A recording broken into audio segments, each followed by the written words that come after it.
Они, опять я не знаю, говорить вам или нет, Говорить. они имеют 250 тысяч добровольческий корпус. Россия имеет 250 тысяч. Который еще не на фронте. Добровольческий, который сейчас в запасе. подготовлен и в резерве. This is my video update from Larnaca, Cyprus on this Friday afternoon, August the 18th. Let's talk about some news.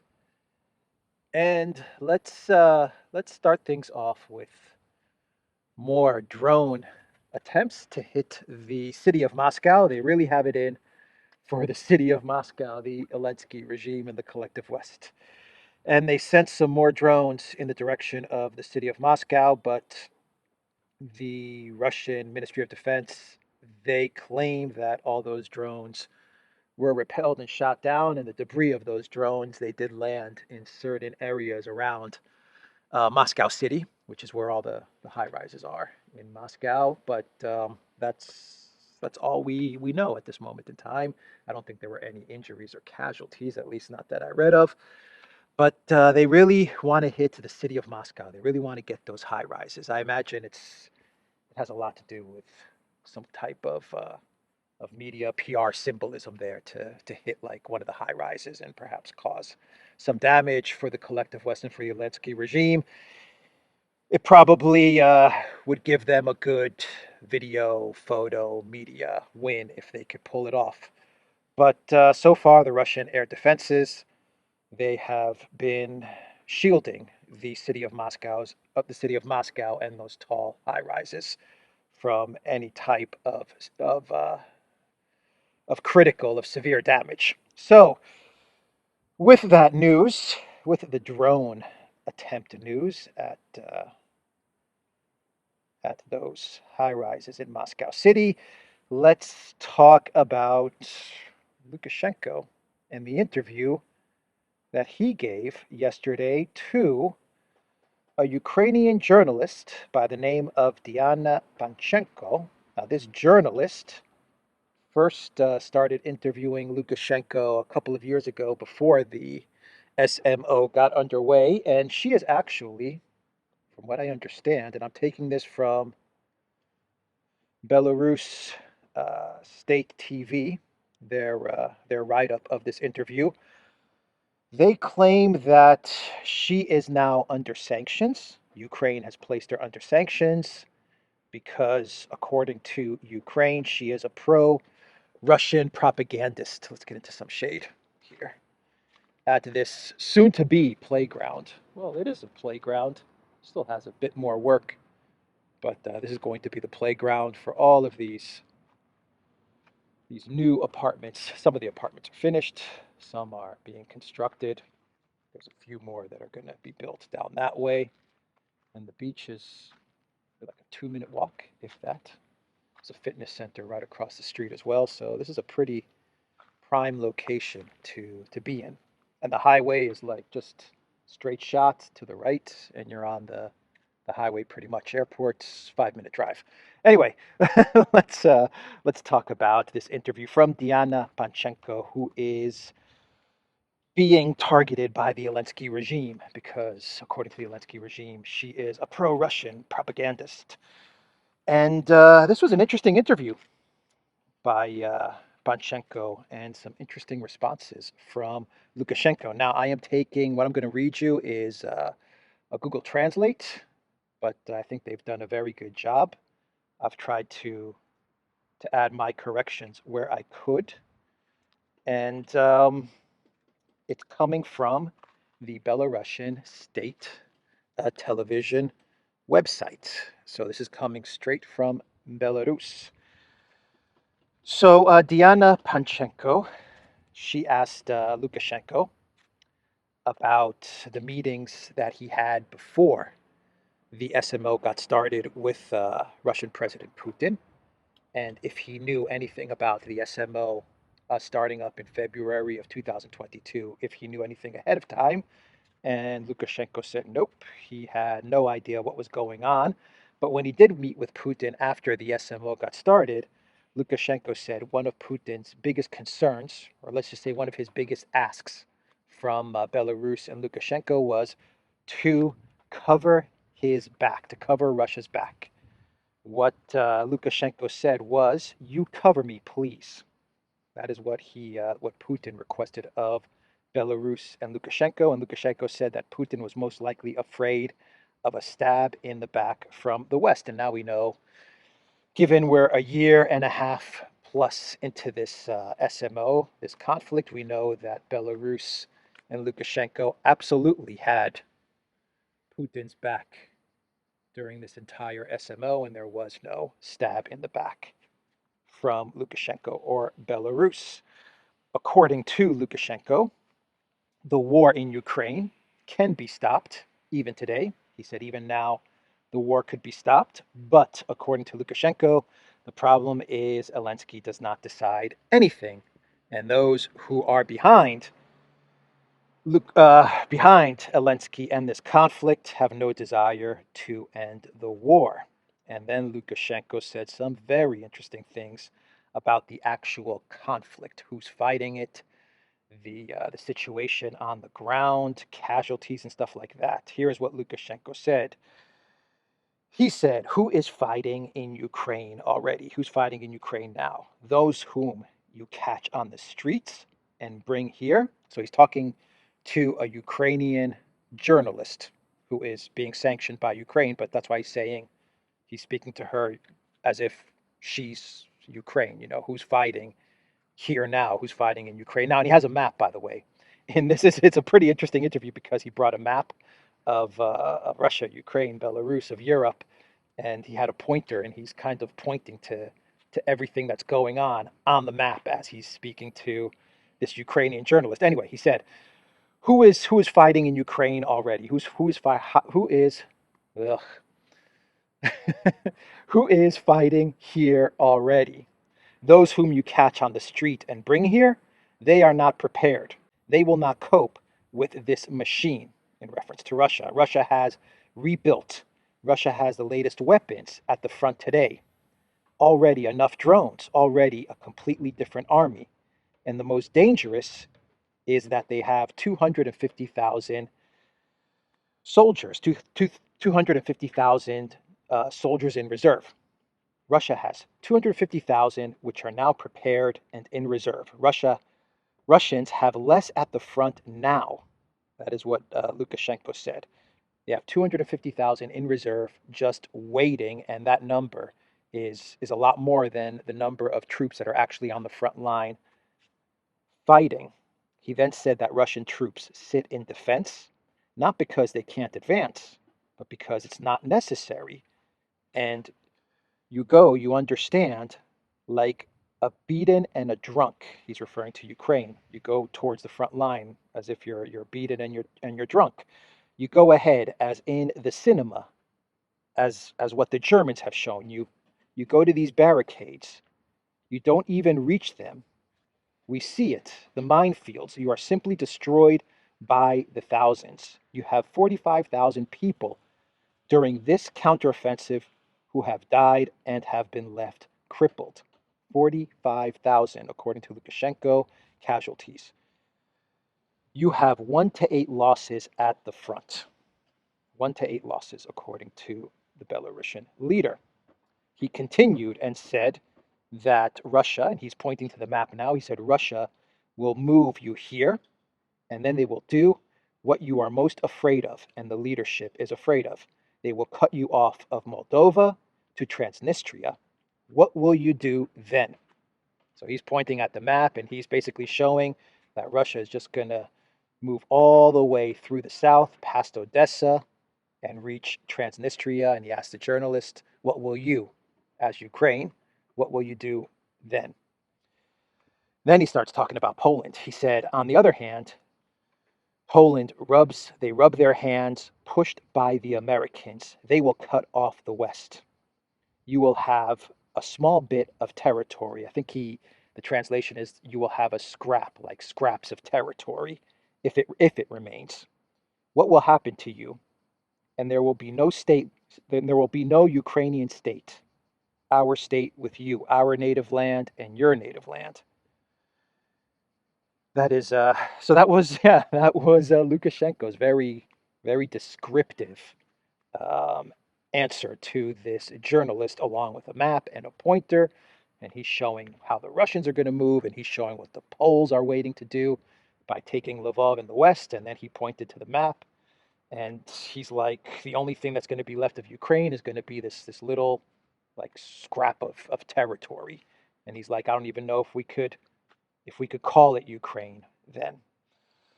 And Lukashenko said some more things. He said that the correct solution to all of this is negotiations without any preconditions. And he said that Zelensky noticed that there are people who do want to negotiate with Russia. Zelensky noticed some threat to those who organized these negotiations, the political competition, and he forbade them to conduct dialogue. We know that through special organizations, special services, including the military, and these negotiations are ongoing with Russians in Ukraine. There is a basis for these negotiations. Let's talk, but your politicians will play out the point that not Putin, not Russia. The military of Ukraine will overthrow this political elite led by Zelensky because the military sees the futility of what is happening there, Lukashenko said. So basically, Lukashenko, and I apologize for the translation, it's maybe a bit rough, but I think you get the gist of this answer, this response from Lukashenko. What he is basically saying is that there are negotiations going on. There have been negotiations going on. A lot of it is being done without the consent of Zelensky. Much of this is being done by political competition, and Zelensky is trying to prevent the political competition from negotiating. And then he said that the military, there are parts of the military that understand they can't win this conflict, and they want this conflict to end, and they may actually remove Zelensky in order to end this conflict. And he was asked about Putin and the overthrow of Putin, and Lukashenko said, as for the overthrow of Putin, which Zelensky and his supporters wish to have, let them try it. Let them try. If they do not have enough problems, they will get even more problems. Nobody will overthrow Putin today, Lukashenko said. And he further added, who will be the next president of Ukraine? He said Zelensky has no chance, but Putin will remain in power. So that was, I think that was the most important, those were the most important parts of Lukashenko's interview yesterday with the journalist Diana Banchenko, who did a very good job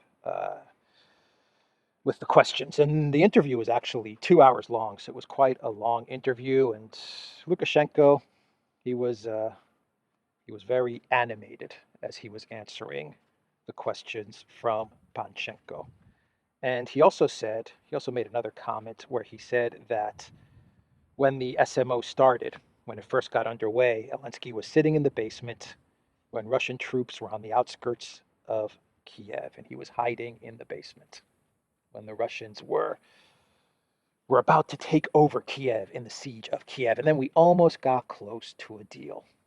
The Russians, the Russian military's objective in the first month of the SMO to bring Zelensky to the negotiating table and get a deal and avert a wider war almost happened. And we actually got an agreement which was initialed by Zelensky, the Zelensky regime, but then Boris Johnson came to town. He came to Kiev and he blew that whole deal apart. So the Washington Post, they put out an article today, August 18th, 2023, with the title, Kiev's counteroffensive won't reach Russian-occupied city of Melitopol, U.S. predicts. Basically, this article, I'm going to read you some excerpts from this article. This article is basically an article of admitting capitulation. It's an article that admits Ukraine has lost. It has not achieved its goals in the big counteroffensive, and its military is being depleted. As it doesn't reach its goals in the counteroffensive, support will start to wane, and that's it. And we have to come to accept that. We have to come to accept, as a collective West, we, as in the collective West, have to accept the fact that this is an L for the collective West and for the Zelensky regime, and the options that remain are not very good. Well, let me read you some of what the Washington Post said in this article. The U.S. intelligence community assesses that Ukraine's counteroffensive will fail to reach the key southeastern city of Melitopol.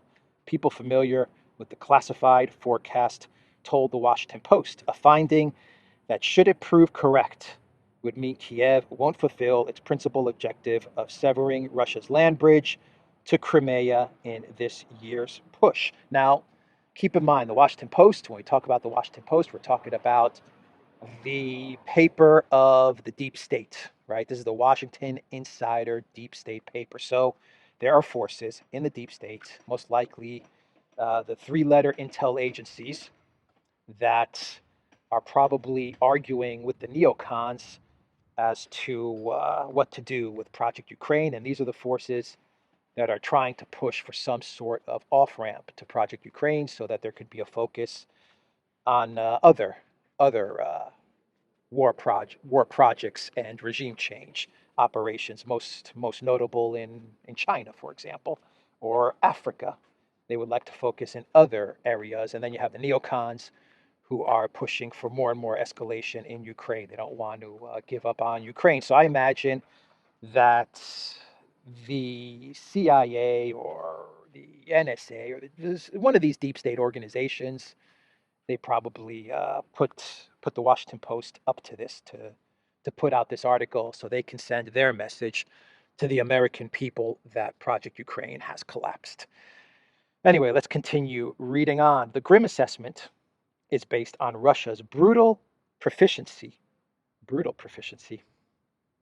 in defending occupied territory through a phalanx of minefields and trenches, and is likely to prompt finger pointing inside Kiev and Western capitals about why a counteroffensive that saw tens of billions of dollars of Western weapons and military equipment fell short of its goals. Tens of billions of dollars, Washington Post? I would say hundreds of billions of dollars. Anyway, let's read on.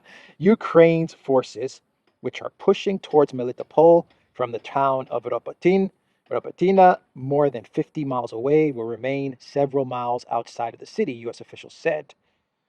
Ukraine launched the counteroffensive in early June, hoping to replicate its stunning success in last fall's push through the Kharkiv region. Okay, first of all, the latest reports that I've read about Robotina is that the Russians have full control now of this area. So after 3 months of the Ukraine military trying to gain this region, this village, in the security zone, in the gray zone of fighting, the Russians, from what I've read this morning, they have full control of Rabotina. Maybe that's going to change this afternoon. Maybe it'll change tomorrow. You know, these things go back and forth, but Ukraine is making no progress in Rabotina as of this morning, August 18th, the morning of August 18th.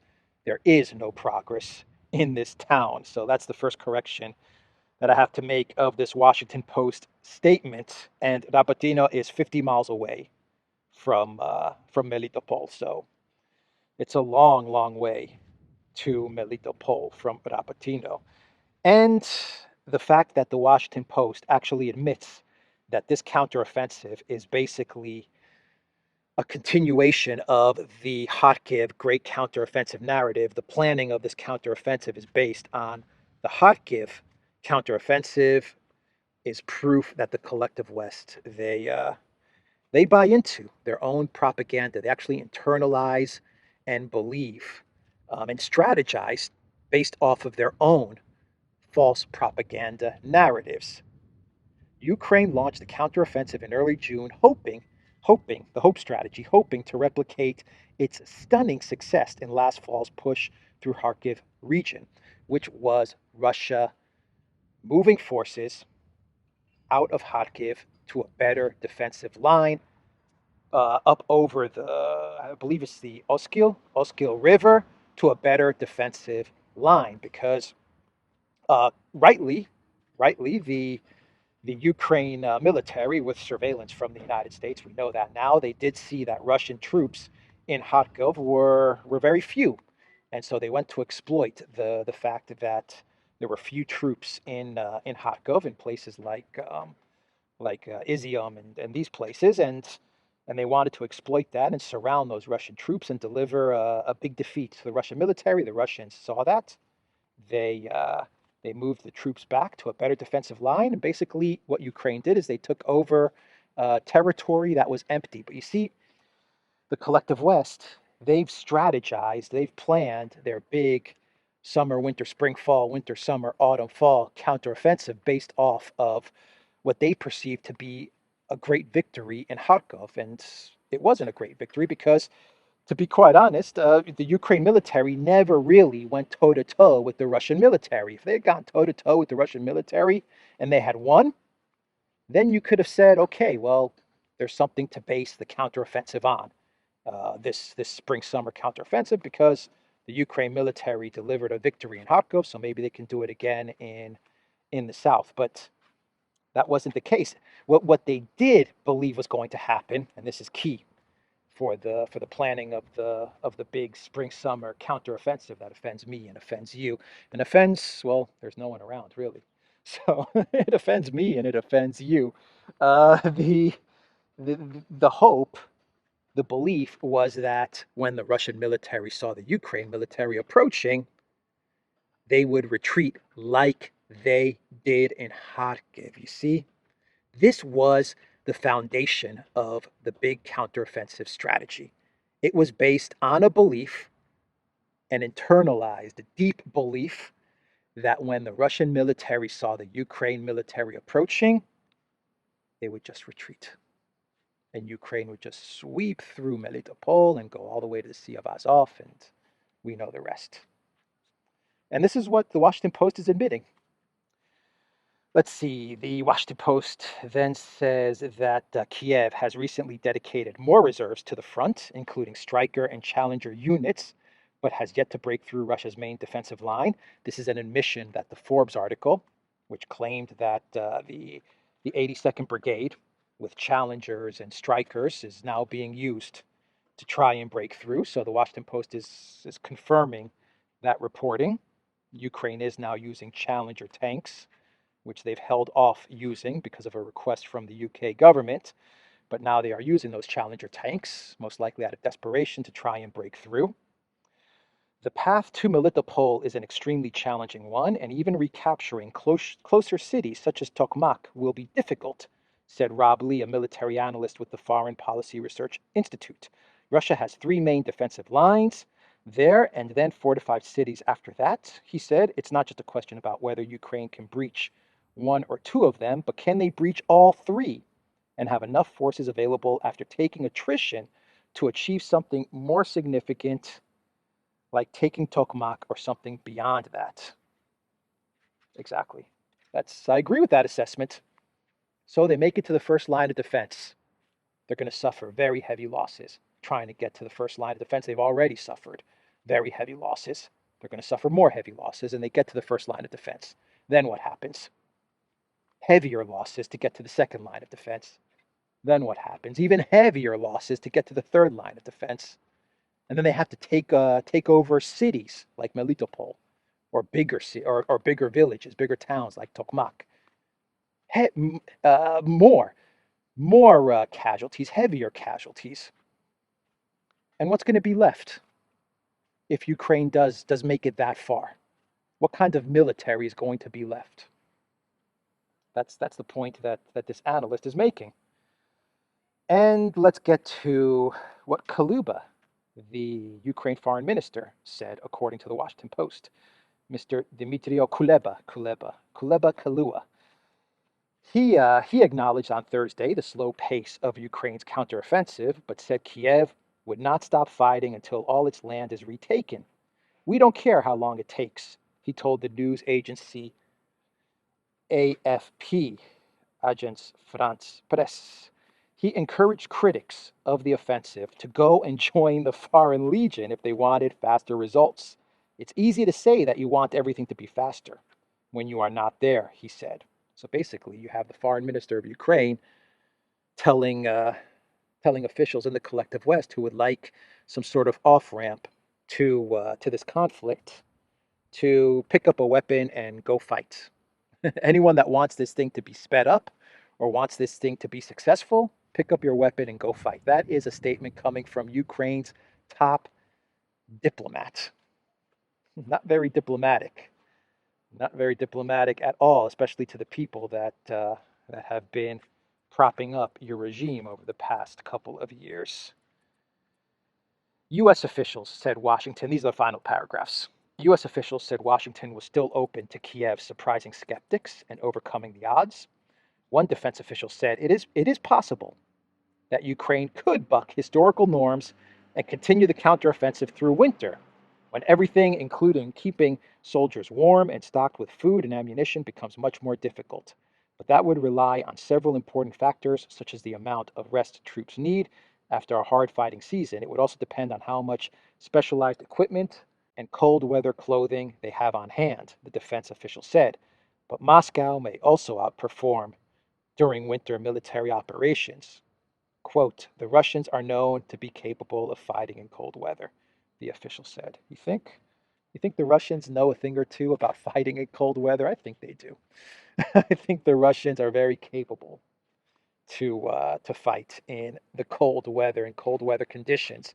But the final paragraph is the hope strategy. It's what I've been talking about for a while now. The hope strategy. I don't know if you can see the spider's web. Maybe you can't. You probably can't. Spider's web right there. Yeah, the hope strategy. Maybe it's possible that Ukraine can defy the odds and do the impossible and pull this thing out.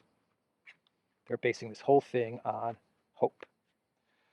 So Political, they put out an article with the title Ukraine's top Freedom Caucus ally gets cold feet. And this article talks about Maryland Representative Andy Harris, who is an uber super duper Ukraine war hawk. He is very supportive of Zelensky and very supportive of the war and very much in support of the Biden White House and Project Ukraine and Russia regime change, all those things. This guy is like super duper war hawk, and I think he sits on like the Foreign Intelligence Committee and all of these committees, which are in charge of waging war for the U.S. House of Representatives. And he was at a town hall meeting. He held a town hall meeting north of Washington, 75 miles north of Washington. And he told people in attendance at this town hall meeting that this conflict is a stalemate. Quote, is this more a stalemate? Should we be realistic about it? I think we probably should. He said that Ukraine's springtime offensive that was intended to turn the tide of the war, quote, I'll be blunt, it's failed. I'm not sure it's winnable anymore. That's a direct quote from this Ukraine war hawk. I'm not sure it's winnable anymore. When was it ever winnable, Mr. Andy Harris? It was never winnable. Quote, I think the time has come to realistically call for talks. I know President Zelensky doesn't want it, Harris told his town hall crowd, but President Zelensky, without our help, he would objectively lose the war. And with our help, he's not winning. It's a stalemate now. They love that stalemate term. It's a stalemate. Which script writers thought of that one, given that we have a script writer strike? Who thought of the stalemate narrative? But yeah, it's not winnable anymore. This war became unwinnable. Let me correct myself from what I said before. This war was never winnable. This war became unwinnable for the collective West and for Ukraine when Russia beat the sanctions war. That's when this war was over. If Russia had succumbed to sanctions, and if it wasn't able to beat the war that was waged on it via sanctions, the economic shock and awe, if Russia lost that economic war, then yeah, this conflict could have headed could have moved towards a completely different path. But the fact that Russia beat out the sanctions, that's when this conflict was over. That's when it was over. So that is what Representative Andy Harris of Maryland told his town hall. Perhaps it's time for Zelensky to negotiate. And what did I say yesterday when I was quoting Marjorie Taylor Greene? That as word gets out, as the realization hits that the counteroffensive has been a big bust, a complete failure, the fear from the neocons and from the Zelensky regime is that you're going to have more and more representatives and maybe even senators coming out and admitting that this thing is over. It's over. That is their great fear, and that is what is happening. This is Politico reporting. And then we have out of Germany an article from Bild with the title 31 Armored Vehicles Lost for a Village. 10th village liberated since the beginning of the counteroffensive. But what the article is really saying is that this is a win for Russia. That's what this Bild article is saying. It is basically making the case that yes, Ukraine may have liberated Eurozhanya and may have liberated another 9 or 10 villages in the security zone, but they're incurring devastating losses, catastrophic losses in people and military equipment and vehicles and tanks, and it's just not worth it. That's what Bild is basically saying in this article. They're saying that Ukraine can't win this. The fact that they haven't been able to make it to the first line of defense, and yeah, they may have picked up a village here and a village there, an empty, abandoned village here and there. It's the trade-off is a win for Russia because Russia is delivering devastating losses to the Ukraine military, and the Ukraine military is just not making any real progress. So that is the article from Bild. It says Russia loses. Russia wins because they lose one village while Ukraine loses 31 armored vehicles. That's the case that Bild is making in this article. Russia wins because while they lose one village, Ukraine loses a whole ton of equipment and men. And the F-16 issue is also not looking good for Ukraine. We have this Reuters article which says that Ukraine has no hope of using the F-16 fighter jets this year. The pilots are not going to learn English fast enough. The six pilots are not going to learn English fast enough to get into the F-16s for the remainder of this year, and so there are going to be no F-16s in the foreseeable future for the Ukraine military. But the Biden White House it did provide Ukraine with a bit of a carrot after this revelation came out that there are going to be no F-16s for Ukraine this year. They did give Ukraine a consolation prize, and that is that they have given the green light to Denmark and the Netherlands to approve sending F-16 jets to Ukraine. Secretary of State Anthony Blinken confers full support for the transfer of F-16s and training of pilots, according to The Guardian. Tack on another 6 to 8 to 9 months. Add English in there as well. They have to learn English or or Dutch, whatever. They're going to have to learn the language in order to fly the F-16s, and so you can tack on another 9, 10, 11, 12 months there as well. But the U.S. is giving the green light to the Netherlands and Denmark. Netherlands, Denmark. Yeah, just we we give you the okay to send your F-16s to Ukraine and to train the pilots. Okay, go ahead. They probably are already training them. I imagine they've been training them for a while now, but this stuff takes time. It takes time. And then we have the the pathetic and the sad NATO apologies that continued to Ukraine after the statement from Stoltenberg's chief of staff, where he told a television talk show, television interview in was it Norway or Denmark? I forgot. I think it was Norway, where he told the interviewer that NATO thinks a peace plan could come about if Ukraine traded territory for NATO membership. He said that could be the peace formula. And since he made that statement, he's had to apologize. So he apologized yesterday, Stoltenberg's chief of staff. And then you have Stoltenberg also coming out and apologizing, kind of apologizing.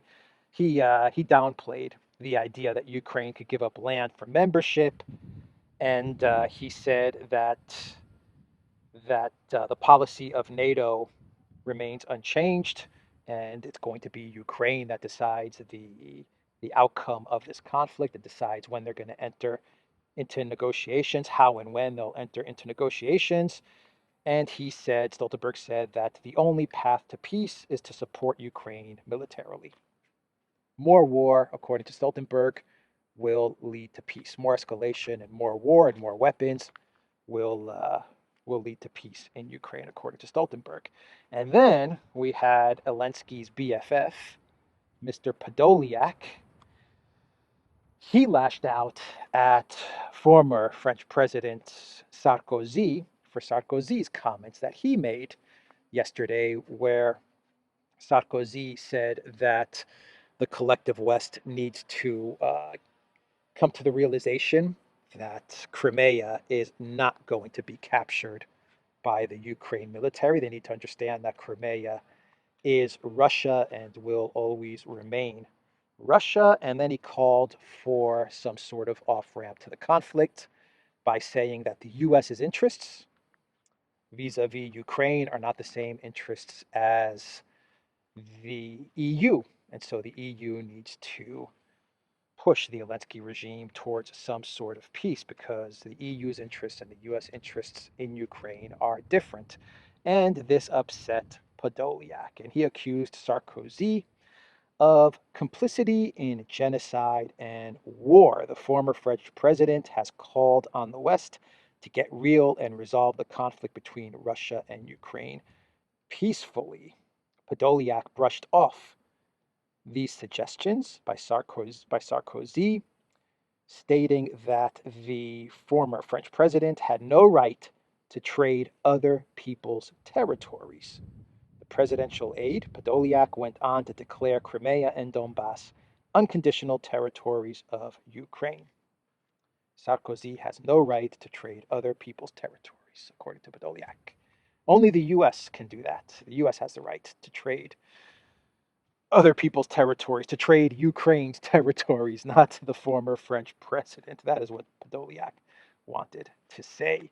How are we doing on time here? Oh, we got to wrap this thing up. We've got to wrap this thing up. Let's do some clown worlds.